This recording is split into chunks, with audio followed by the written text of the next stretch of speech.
Hello guys, welcome back my channel educational hub. So आज का जो हमारा टॉपिक होगा वो होगा रेशियो एनालिसिस मैनेजमेंट अकाउंटिंग का चैप्टर 3 जो है हमारे पास रेशियो एनालिसिस, वो हम इस वीडियो में डिस्कस करेंगे। आज की वीडियो जो है वो ज़्यादा लेंथी नहीं होगी, मैक्सिमम हम कम से कम 13 मिनट्स की वीडियो बनाते हैं। जैसे हम मैनेजमेंट अकाउंटिंग के चैप्टर डिस्कस कर रहे हैं, तो फर्स्ट क्वेश्चन जो हमने पहले वीडियो बनाई थी, और sorry first question he first chapter of management accounting and second chapter of management accounting, वो वीडियो हमारी थोड़ी लेंथी थी क्योंकि वो चैप्टर भी लेंथी थे और उनसे मतलब ज़्यादातर थ्योरी आती है, तो इसलिए वो लेंथी थे कि आपको मतलब पता चल सके कि क्या क्या एग्जाम में आ सकता है और इन चैप्टर्स में है क्या क्या। तो आज हम थर्ड चैप्टर डिस्कस करेंगे, रेशियो एनालिसिस। ये चैप्टर जो है वो ज़्यादा लेंथी नहीं है, मतलब ये मिनिमम 20 मिनट्स की वीडियो बनेगी, ज़्यादा लेंथी नहीं होगी, तो आप उसमें अपना थर्ड चैप्टर जो है वो कवर कर लोगे। रेशियो एनालिसिस में आज हम देखेंगे कि रेशियो एनालिसिस है क्या, what is ratio analysis, ratio क्या है, अकाउंटिंग रेशियो क्या है, ये तीन हम मेनली पढ़ेंगे कि रेशियो एनालिसिस हम किसे कहते हैं। रेशियो क्या है, पहले तो हमें ये पता होना चाहिए कि रेशियो क्या है, फिर हम रेशियो एनालिसिस पढ़ेंगे। देन उसके बाद अकाउंटिंग रेशियोज क्या होती है हमारे पास, उसकी हम डेफिनेशन पढ़ेंगे छोटी सी कि रेशियो सॉरी अकाउंटिंग रेशियो क्या है। देन हमारा सेकंड टॉपिक जो होगा वो होगा advantages of ratio analysis, ratio analysis के एडवांटेजेस क्या क्या है।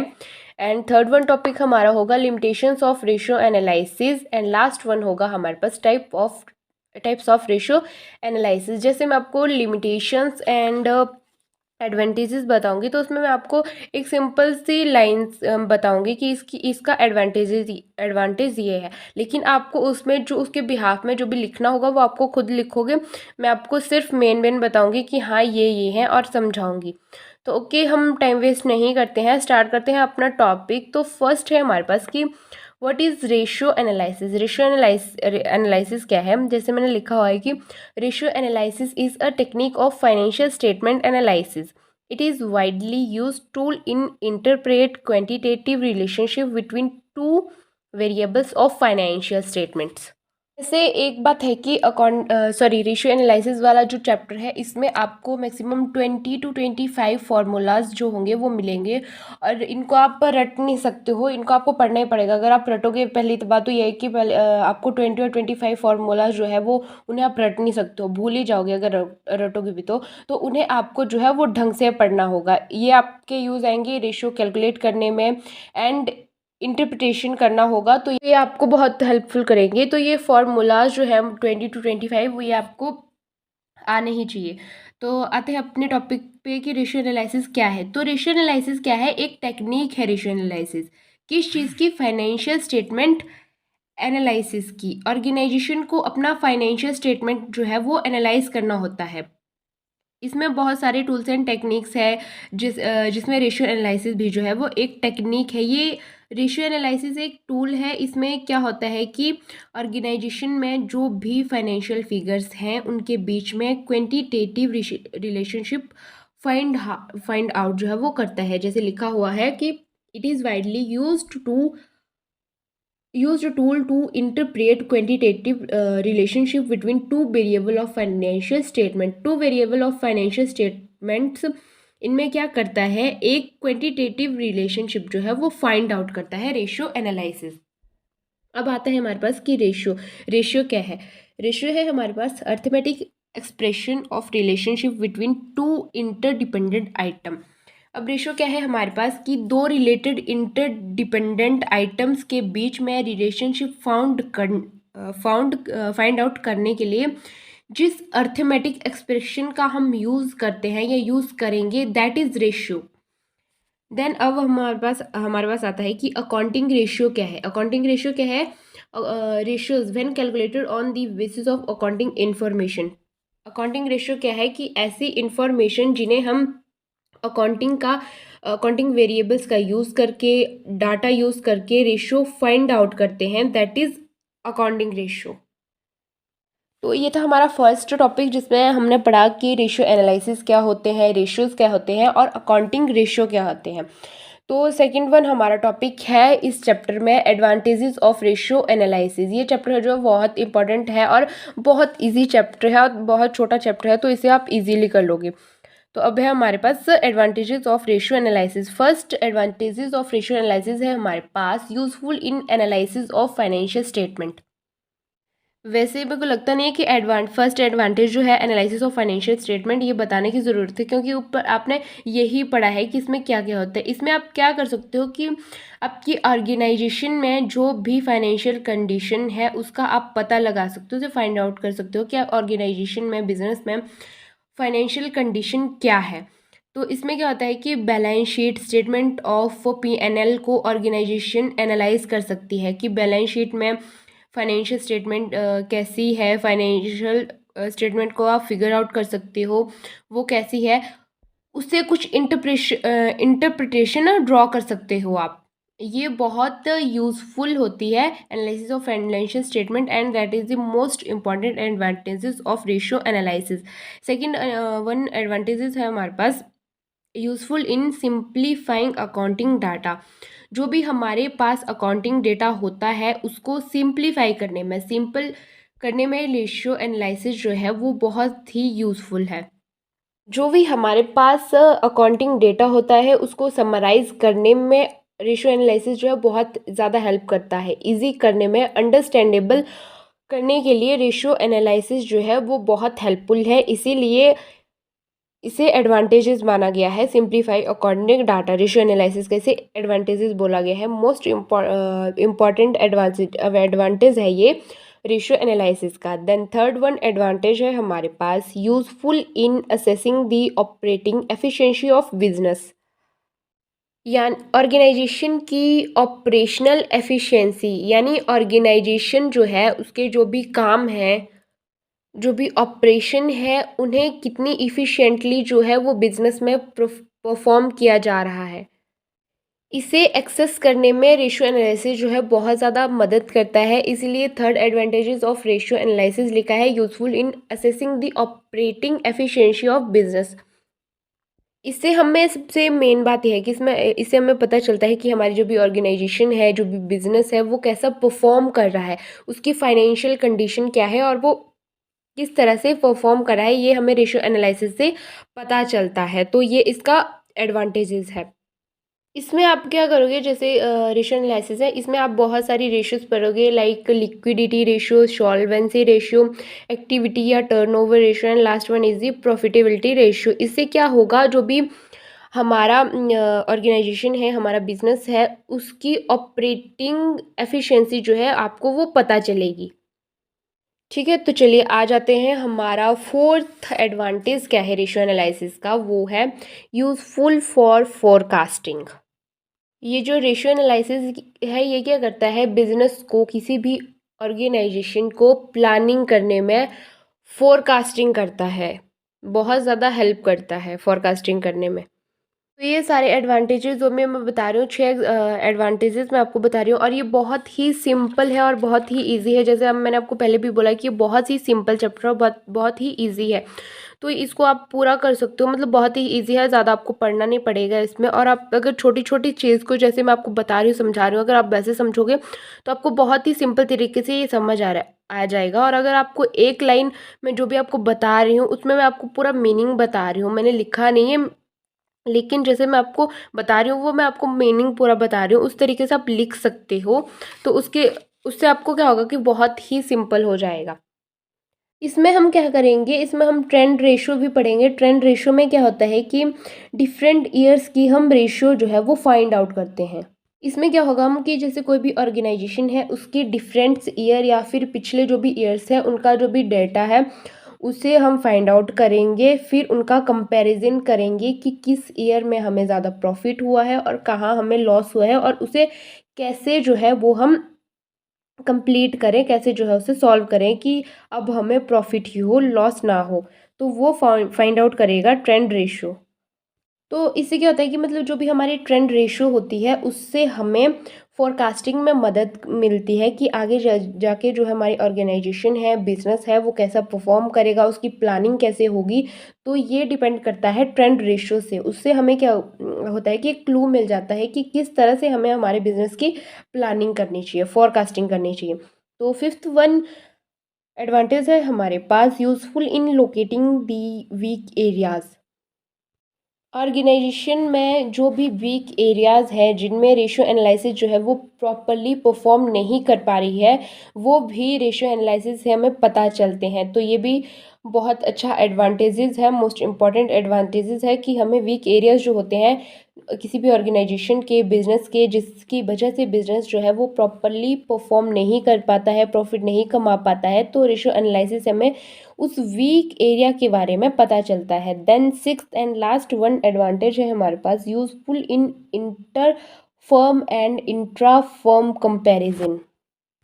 अब इंटर फर्म क्या है हमारे पास, जैसे ए ऑर्गेनाइजेशन है और बी ऑर्गेनाइजेशन है, उनका कंपैरिजन करना, दैट इज इंटर फर्म। और इंट्रा फर्म कंपैरिजन क्या है कि एक ही ऑर्गेनाइजेशन के डिफरेंट ईयर के स्टेटमेंट्स का कंपैरिजन करना, that is intra firm comparison. So ये थे हमारे एडवांटेजेस ऑफ रेशियो एनालिसिस जो हमने कंप्लीट कर लिए। देन थर्ड वन टॉपिक है हमारा ratio of limitations of ratio analysis. So first limitation of ratio analysis है हमारे पास फॉल्स रिजल्ट। फर्स्ट बात आती है कि जो भी रेशियो एनालिसिस है वो आप कहाँ से कैलकुलेट करते हो। सीधी सी बात है जी, वो आप कैलकुलेट करते हो फाइनेंशियल स्टेटमेंट से। अब ये डिपेंड होता है आपका फाइनेंशियल स्टेटमेंट एनालिसिस पर कि फाइनेंशियल स्टेटमेंट से आपने जो भी रेशियो ली है वो सही है या गलत है। अगर वो सही है तो आपकी रेशियो एनालिसिस भी सही होगी। अगर फाइनेंशियल स्टेटमेंट एनालिसिस से जो भी आपने रेशियो ली है वो गलत है तो रेशियो एनालिसिस भी आपकी फॉल्स रिजल्ट जो है वो शो करेगी। Second limitation of ratio analysis है हमारे पास क्वांटिटेटिव फैक्टर आर इग्नोर्ड। तो हमारे पास रेशियो एनालिसिस है, उसमें क्या होता है कि क्वांटिटेटिव फैक्टर जो है उसको एनालिसिस किया जाता है और क्वालिटेटिव फैक्टर्स जो है उनको ज़्यादातर जो है वो इग्नोर करा जाता है। तो ये लिमिटेशन है रेशियो एनालिसिस की कि क्वालिटेटिव फैक्टर्स जो है हमारे पास, उन्हें क्या होता है ज़्यादातर किसी भी ऑर्गेनाइजेशन में, किसी भी बिजनेस में जो है वो इग्नोर करा जाता है। ये क्वांटिटेटिव जो फैक्टर है उन्हें कंसीडर करा जाता है और क्वालिटेटिव फैक्टर जो है वो उन्हें कंसीडर जो है वो नहीं करा जाता है। सो इसीलिए बोला गया है कि क्वालिटेटिव फैक्टर आर इग्नोर्ड, क्योंकि इन्हें इग्नोर करा जाता है maximum. Third limitation of ratio है हमारे पास ratio analysis, lack of standard ratios. Lack of standard ratio में मतलब रेशियो एनालिसिस में ऐसी कोई भी रेशियो नहीं है और जिससे हम अपनी रेशियो एनालिसिस को जो है वो कंपेयर कर सकें। इसीलिए ये एक लिमिटेशंस है कि लैक ऑफ स्टैंडर्ड रेशियो का जो है वो कमी है इसमें। तो fourth limitation of ratio analysis है हमारे पास मे नॉट बी कंपेरेबल। ये हमारे पास इसमें अनदर जो है वो स्टैंडर्ड रेशियो नहीं है तो हम रेशियो एनालिसिस को कंपेयर नहीं कर पाते हैं किसी के साथ। इसीलिए फोर्थ हमारे पास जो लिमिटेशन है उसे बोला गया है may not be comparable. Fifth limitation है हमारे पास effect of price level changes. जैसे कि हम जानते हैं the value of money changes the time. Ratio analysis में क्या है, effect of price level changes, price level changes को जो है वो लाइटली लिया जाता है, उन्हें इग्नोर करा जाता है। तो लास्ट और सिक्स्थ वन लिमिटेशन है हमारे पास पर्सनल बायस। पर्सनल बायस क्या होता है हमारे पास कि सेम पर्सन डिफरेंट रेशियो का डिफरेंट जो है वो इंटरप्रिटेशन जो है वो निकाल सकते हैं। मतलब कि अलग अलग अकाउंटेंट के हिसाब से जो है वो रेशियो है उसका इंटरप्रिटेशन जो है वो अलग अलग हो सकता है। तो इसीलिए लिमिटेशंस ऑफ पर्सनल बायस इसे बोला गया है। तो ये था हमारा third topic of ratio analysis, limitations of ratio analysis. तो हमने क्या करा कि रेशियो एनालिसिस क्या होती है वो पढ़ लिया, रेशियो पढ़ ली, अकॉर्डिंग रेशियोज पढ़ ली, एडवांटेजेस ऑफ रेशियो एनालिसिस भी पढ़ लिए and limitations of ratio analysis भी पढ़ लिए। तो मैंने बोला था आपको कि ये बहुत ही शॉर्ट चैप्टर है। इसमें क्या करा हमने, रेशियो एनालिसिस पढ़ा, एडवांटेजेस ऑफ रेशियो एनालिसिस देखे and limitations of ratio analysis देखे। अब लास्ट वन हम देखेंगे कि types of ratio analysis, ratio analysis के टाइप्स कौन कौन से हैं। तो टाइप्स ऑफ रेशियो एनालिसिस में हम 4 टाइप्स के रेशियो एनालिसिस हैं हमारे पास। फर्स्ट वन है हमारे पास लिक्विडिटी रेशियो, सेकंड वन है हमारे पास सॉल्वेंसी रेशियो, थर्ड वन है हमारे पास एक्टिविटी रेशियो, एक्टिविटी रेशियो को हम टर्नओवर रेशियो भी बोल सकते हैं, एंड फोर्थ और लास्ट वन है हमारे पास प्रॉफिटेबिलिटी रेशियोज। तो ये है हमारे पास 4 type of ratio analysis. First है हमारे पास लिक्विडिटी, मतलब asset is convert into cash, यानी कितनी तेजी से कोई भी एसेट है वो कैश में चेंज होता है, दैट इज लिक्विडिटी रेशियो। और लिक्विडिटी रेशियो बेसिकली ये शो करता है कि जो शॉर्ट टर्म ऑब्लिगेशंस है वो कितनी आसानी से मीटअप्स कर सकता है अपनी रेशियो से। सेकंड वन है हमारे पास सॉल्वेंसी रेशियो। अब सॉल्वेंसी रेशियो में क्या होता है कि सॉल्वेंसी रेशियो में लिक्विडिटी रेशियो का उल्टा आ जाता है कि कितनी आसानी से वो अपनी लॉन्ग टर्म जो रेशियोज है उन्हें मीटअप कर पाता है सॉल्वेंसी रेशियो से। अब जैसे लिक्विडिटी रेशियो में हम 2 टाइप्स ऑफ रेशियो पढ़ेंगे, current ratio and quick ratio.